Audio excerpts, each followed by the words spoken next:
Kim phi thải quải, chỉ dùng điều diễm. Nếu bạn hỏi về thượng cửu lưu, những gì tôi có thể nói không nhiều. Nhưng nếu bạn hỏi hạ cửu lưu là gì, bạn có thể nghe câu chuyện giang hồ của tôi.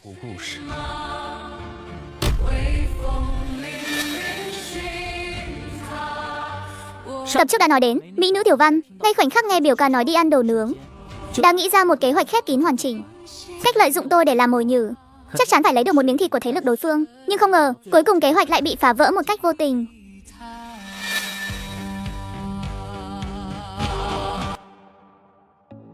Trên đường quay về, bắt đầu có người anh em đầu tiên muốn đi theo tôi. Thành ca, em tên là Vương Sơ Nhất, người Sơn Đông. Em thấy anh sau này chắc chắn sẽ làm nên nghiệp lớn, nên muốn đi theo anh. Em không có bản lĩnh gì lớn, cũng không dám làm chuyện tàn ác, nhưng chạy vặt, hầu hạ thì không thành vấn đề. Tôi không trả lời cậu ta ngay lập tức. Thiếu niên tự tin, mấu chốt để giải phóng đại sự. Một người khi đang đắc thế, nhất định phải ghi nhớ 8 điều. Tàng phong dẫn trí, kiếp mọc tình thân, cầu thực thận ngôn, tiết tình hướng thiện. Cậu làm ở Giao Vọng Tửu ra mấy năm rồi? Dạ được 2 năm rưỡi rồi. Tình hình tầng 3 cậu có rõ không? Nghe thấy lời tôi nói, Vương Sơ Nhất lập tức phấn chấn hẳn lên, hạ thấp giọng nói, tất nhiên rồi. Nhưng những gì em biết không nhiều, nhưng em có thể giúp anh điều tra. Em biết ngay anh không phải đến đây để làm bảo vệ mà. Mục tiêu của anh là sòng bạc trên tầng 3. Đây là ý muốn vận chuyển sao? Tôi chỉ nhìn Vương Sơ Nhất, chứ không trả lời câu hỏi của cậu ta. Em hiểu mà, em sẽ không nói linh tinh đâu. Sau khi nghe Vương Sơ Nhất kể sơ qua, tôi liền cho cậu ta lui ra. Muốn thâm nhập sòng bạc thì bắt buộc phải hiểu rõ về nó. Trở về chỗ ở, tôi vội vàng mở cuốn sách Lưu Thanh Sơn đưa cho, tìm đến phần giới thiệu về thiên môn. Trên đó giới thiệu chi tiết về thiên môn, 36 thiên cục và 72 địa cục. Chỉ riêng phần nói về sòng bạc, mấy trang viết về thiên thuật đó đã bị xé mất, chỉ để lại một dòng chữ, cờ bạc như nha phiến. Cuối cùng sẽ mài mòn mọi chí hướng hào hùng, cho đến khi trở thành một kẻ vô dụng. Phía dưới còn để lại một số điện thoại. Nhìn những trang giấy bị xé mất, tôi ngẩn người ra. Chẳng lẽ Lưu Thanh Sơn tiền bối căm ghét cờ bạc nên mới xé bỏ mấy trang này sao? Còn số điện thoại này có ý nghĩa gì? Chẳng lẽ là số của Lưu Thanh Sơn tiền bối? Tôi đi đến một bốt điện thoại công cộng. Với tâm trạng thấp thỏm, tôi gọi vào số đó. Sau khoảng hơn 20 giây thì cuối cùng cũng có người nghe máy. Tôi hồi hộp lắng nghe giọng nói trong điện thoại. Xin chào. Cho hỏi đây có phải tiền bối Lưu Thanh Sơn không ạ? Đầu dây bên kia im lặng hồi lâu, khiến tôi suýt nữa tưởng đối phương đã gác máy. Hello. Có nghe thấy không ạ? Tôi không phải Lưu Thanh Sơn. Lưu Thanh Sơn có thể coi là nửa người thầy của tôi. Nghe lời kể trong điện thoại, tôi sững sờ, vì theo nhận thức của tôi cũng được coi là nửa đệ tử của Lưu Thanh Sơn. Anh là ai? Sao lại có số điện thoại của tôi? Sau đó, tôi kể lại việc mình đã gặp Lưu Thanh Sơn trên tàu như thế nào. Và khi xem nội dung về thiên môn làm đạo, thì phát hiện ra việc các trang giấy đã bị xé bỏ. Nghe xong lời tôi nói, đầu dây bên kia lại im lặng. Tôi nhận ra anh ta dường như rất thích im lặng. Nói vậy thì cậu được coi là tiểu sư đệ của tôi rồi. Ừ.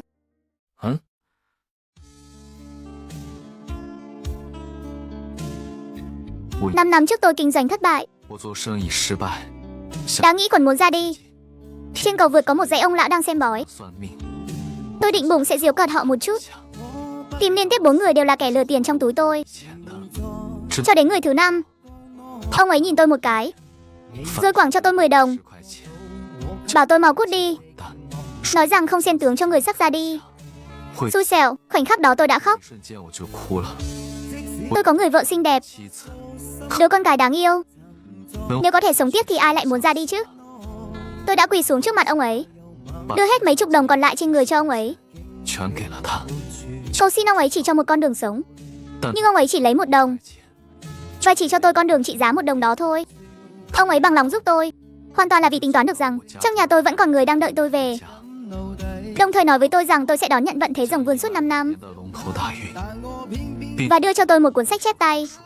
Tôi kinh ngạc nghe anh ta kể chuyện, hóa ra lại giống với trải nghiệm của tôi đến thế. Sư phụ, ông ấy vẫn khỏe chứ? Tôi cảm thấy ông ấy vẫn khá ổn, ít nhất là tinh thần rất tốt. Đối phương nghe xong lại là một khoảng lặng rất dài. Mấy trang thiên thuật bị xé mất, và dòng chữ để lại trong sách hoàn toàn là đang mắng tôi. Nói xong đối phương bật khóc nức nở. Tôi kiên nhẫn chờ đợi, cho đến khi đối phương bình tĩnh lại, tôi mới hỏi anh ta có tiện nói không. Nếu không tiện thì thôi ạ. Chẳng có gì không tiện cả. Đây đều là do tôi tự làm tự chịu. Sau khi có được cuốn sách này từ sư phụ, tôi đã xem xong rất nhanh. Trong tất cả các môn thuật, tôi đã chọn thiên môn làm đạo. Nhưng sư phụ rõ ràng đã ghi chú rồi. Đến bước đường cùng không thể quay đầu. Nếu đã như vậy, tại sao anh vẫn còn đi đánh bạc? Sau khi trải qua cảnh phá sản, tôi cảm thấy mình có thể kiểm soát mọi suy nghĩ và hành vi của bản thân. 2 năm sau đó, tôi dựa vào thiên thuật mà tung hoành khắp các sòng bạc. Trong 2 năm tiếp theo, tôi đã thắng hơn 30 triệu. Tôi lại một lần nữa bị sốc bởi lời nói từ đầu dây bên kia. Lương tháng của tôi chỉ có 320 đồng. Để kiếm được 30 triệu thì chẳng phải mất cả vạn năm sao? Sau đó thì sao? Số tiền này giúp tôi trả hết mọi khoản nợ. Tôi bắt đầu đi khắp thế giới tìm sư phụ báo ơn. Đến các cầu vượt để lại thông tin liên lạc. Nhưng ông ấy không bao giờ gặp lại tôi nữa. Bởi vì lúc đó ông ấy đã nhìn thấy kết cục của tôi rồi. Anh đã thua sao? Đúng vậy. Lúc đó tôi bắt đầu ngạo mạn. Bao nhiêu tay chơi thiên thuật, không một ai có thể thắng được tôi. Tôi cảm thấy mình chính là vị thần trên sòng bạc. Tôi bắt đầu trở nên cuồng vọng, quên hết mọi lời nhắc nhở trong sách của sư phụ. Cho đến khi tôi bị bắt quả tang trên du thuyền, tôi biết mọi chuyện đã quá muộn. Cái bẫy này chính là dành cho tôi. Họ ở ngay trước mặt tôi, vùi lấp vợ và con gái tôi, và đe dọa nếu tôi có bất kỳ hành động nào thì cha mẹ tôi sẽ còn thảm hơn vợ con. Họ muốn tôi sống như một đống rác rưởi, sống trong đau khổ cả đời này. Nên cậu đã hiểu tại sao sư phụ lại sẽ bỏ phần thiên môn làm đạo trong sách chưa? Là bởi vì tôi đã làm ông ấy quá đau lòng. Lúc đó anh đã kiếm đủ 30 triệu rồi. Dựa vào đó có thể bảo đảm mấy đời nhà anh lo mà không lo. Tại sao không dừng tay? Không dừng lại được đâu. Đã học thiên thuật thì chỉ có mất thuật, chứ không có thu thuật. Bởi vì lòng tham của con người là vô hạn. Tôi phân tích những chuyện trong này. Nếu sư phụ không muốn tôi học thiên thuật, hoàn toàn có thể không đưa sách hoặc không để lại bất cứ thứ gì. Nhưng ông ấy lại để lại số điện thoại. Điều đó chứng tỏ mọi chuyện không đơn giản như vẻ bề ngoài. Liệu có khả năng ông ấy muốn tôi đi giúp sư huynh, hoặc ông ấy muốn năng lực của sư huynh giúp đỡ tôi? Tôi đem suy nghĩ này nói với sư huynh. Không đời nào, tôi sẽ không dạy cậu bất kỳ thiên thuật nào, cũng sẽ không bao giờ đụng vào bài bạc nữa. Yên tâm, em không để anh đánh bạc đâu. Em chỉ muốn mượn thế để thấy được một khung trời rộng lớn hơn. Anh giúp em cũng là đang giúp chính mình. Đi lại một lần nữa con đường sư phụ đã chỉ cho anh.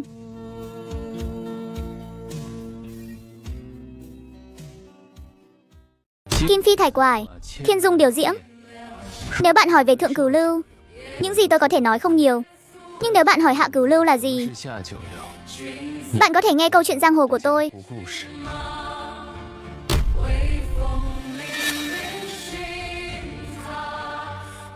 Tập trước đã nói đến, để có thể vào được sòng bạc tầng 3 của Anh Vượng Tử Lầu, tôi muốn học thiên thuật để dấn thân vào cuộc chơi.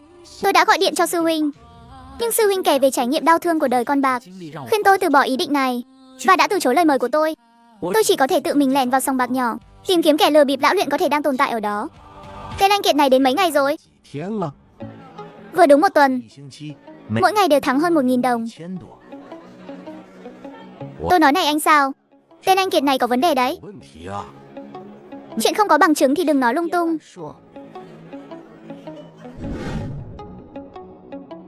Anh Kiệt ca. Chết tiệt, sao lại là cậu nữa?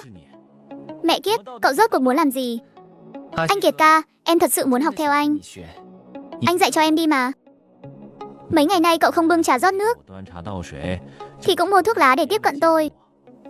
Tôi luôn nghi ngờ cậu là ám đăng bên phía anh sao? Ám đăng là gì? Hóa ra vẫn còn là một tên ngốc. Anh Kiệt nói xong câu này liền nhìn chằm chằm vào tôi, nhìn đến mức tôi nổi hết da gà da vịt. Anh ta mới nói một câu: đây không phải chỗ nói chuyện, đến chỗ tôi đi.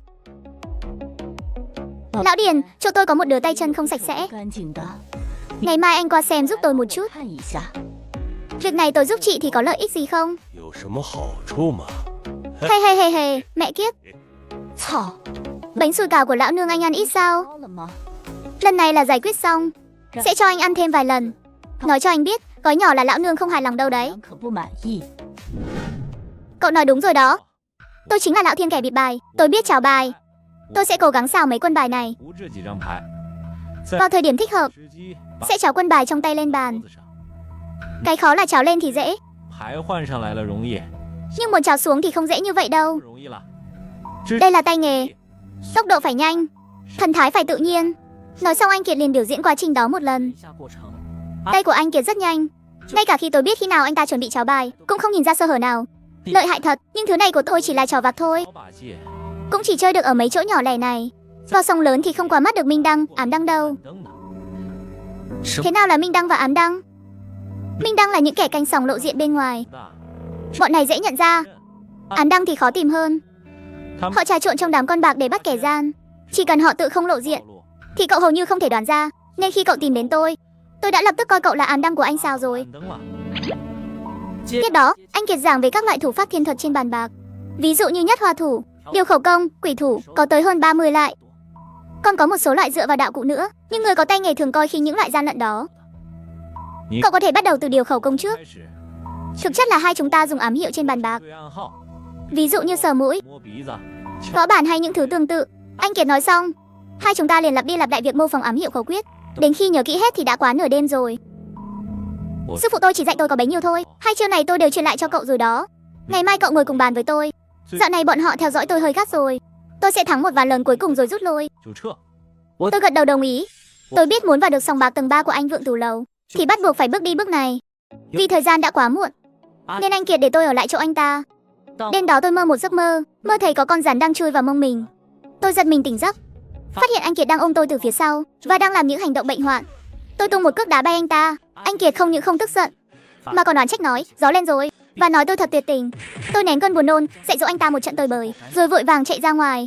Mẹ kiếp, tôi vừa chạy vừa khóc, cảm thấy bản thân không còn trong sạch nữa rồi. Vì chuyện này mà mấy ngày liền tôi không đến sòng bạc nữa. Lúc rảnh rỗi tôi tìm Tiểu Văn nói chuyện. Sau khi xác định được xu hướng của tôi vẫn bình thường, cô ấy mới yên tâm. Hôm nay sau khi tan làm, tôi lại đến quán mặt trược của anh Sao. Nghĩ rằng chỉ cần anh ta bình thường một chút, tôi vẫn có thể phối hợp với anh ta. Nhưng khi đến quán mặt trược thì không thấy anh ta đâu. Tôi giả vờ như không quen biết anh Kiệt để dò hỏi tin tức về anh ta. Cái người dạo trước ngày nào cũng thắng tiền ấy hả? Dám dùng thiên thuật ở chỗ chúng tôi. Để anh ta còn đường về đã là anh Sao nhân từ lắm rồi. Sau này tôi mới biết, ngày thứ hai sau khi tôi rời khỏi chỗ anh Kiệt, anh Sao đã tìm một kẻ cao tay trong giới thiên thuật, cố tình mời anh Kiệt chơi một ván lớn. Đúng lúc anh Kiệt định cháo bài thì bị bắt của tang tại chỗ. Các người thì biết cái quái gì. Ngày thứ ba anh ta đến là tôi đã thấy có vấn đề rồi. Không vạch trần chỉ là để nuôi cho béo thôi. Vậy cuối cùng anh ta phải nôn ra bao nhiêu? 10 vạn cộng thêm 3 ngón tay nữa. Lão Điền vốn định lôi cả đồng bọn của anh ta ra, không ngờ lại là một tẩu mã. Tẩu mã nghĩa là gì? Ai mà biết được. Mẹ kiếp, có mấy lời tôi cũng chẳng hiểu nổi. Nghe xong cuộc đối thoại của bọn họ, toàn bộ lưng tôi ướt đẫm mồ hôi. Nếu đêm đó không xảy ra chuyện kia, có lẽ bây giờ kết cục của tôi cũng giống hệt anh Kiệt. Tẩu mã mà anh Kiệt nói nghĩa là đơn thương độc mã, giống như lúc đó tôi nói mình chỉ có một mình vậy. Kết cục của anh Kiệt cũng cho tôi thấy được sự tàn khốc của giang hồ. Con đường này không thông rồi, tôi chỉ có thể gọi điện cho sư huynh một lần nữa. Tên anh Kiệt mà cậu nói đó không những không được coi là Lão Thiên, thậm chí chỉ được coi là một tên ngốc thôi. Điều quan trọng nhất của một Lão Thiên chính là không được để người ta cảm thấy mình là Lão Thiên. Cậu ta ngày nào cũng thắng tiền, chỉ ngay cả một kẻ đần cũng nhìn ra được. Còn về Lão Điền mà cậu nói đó, cùng lắm cũng chỉ mới nhập môn thôi. Tôi có thể khẳng định lão ta chưa từng vào sòng lớn. Nhưng em chưa thấy thủ đoạn của Lão Điền mà. Không cần thấy, nhìn cách lão ta xử lý anh Kiệt là biết. Lão ta cùng lắm cũng chỉ là hạng tôm tép thôi, giống như loại trộm vặt bị bắt ở mấy chỗ nhỏ này. Cùng lắm là dạy dỗ một trận rồi đòi lại tiền, đổi người đi là xong. Cách làm của lão ta nghe thì có vẻ ác, thực ra ép người ta vào đường cùng chưa chắc đã có kết quả tốt đâu. Trải nghiệm lần này đã dạy cho tôi một bài học để đời. Rất nhiều thứ trên giang hồ thực ra đều không thể học được trong sách vở. 3 ngày sau khi tan làm, anh Kiệt âm thầm tìm đến tôi. Lúc này anh ta trông cực kỳ tiểu tụy, trên tay quấn băng gạc. Xin lỗi, có lẽ cậu không thể hiểu được, nhưng tôi thật sự thích cậu. Đi chết đi. Nếu anh tìm tôi chỉ vì chuyện này thì tin hay không bây giờ tôi tiện anh đi luôn đấy. Nghe lời tôi nói xong, anh Kiệt mỉm cười bất lực. Anh ta đưa cho tôi một chiếc hộp sắt. Tôi mở ra thì thấy bên trong có 2.000 đồng. Tôi phải đi rồi, qua đây chào biệt cậu một câu. Giang hồ đường dài, chúng ta hãy tự bảo trọng nhé. Anh Kiệt nói xong liền đứng dậy đi vào trong bóng tối. Đêm hôm đó, tại thôn Kim Cắt đã xảy ra chuyện lớn. Quán mặt trược của anh Sao bị bốc cháy. Lúc đó trong nhà vẫn còn 3 bàn người đang chơi. Anh Sao và Lão Điền đang gói sủi cảo. Có người từ bên ngoài đổ xăng phóng hỏa. Với sự tiếp tay của xăng, ngọn lửa bùng lên như một con rồng lửa. Những người bên trong không một ai thoát khỏi. Nếu đã không có cách nào học được công phu từ bên ngoài, tôi chỉ có thể tìm cách từ những người bên trong tửu lầu. Sòng bạc tầng 3 muốn phát triển lâu dài thì nhất định phải có người mới nhập cuộc. Vậy thì tầng 1 chính là nơi tốt nhất để sàng lọc mục tiêu. Kẻ sàng lọc mục tiêu đó chính là nhân vật mấu chốt để thông qua quan hệ trên tầng 3. Sau một thời gian dài quan sát, cuối cùng tôi đã nhắm trúng 3 người.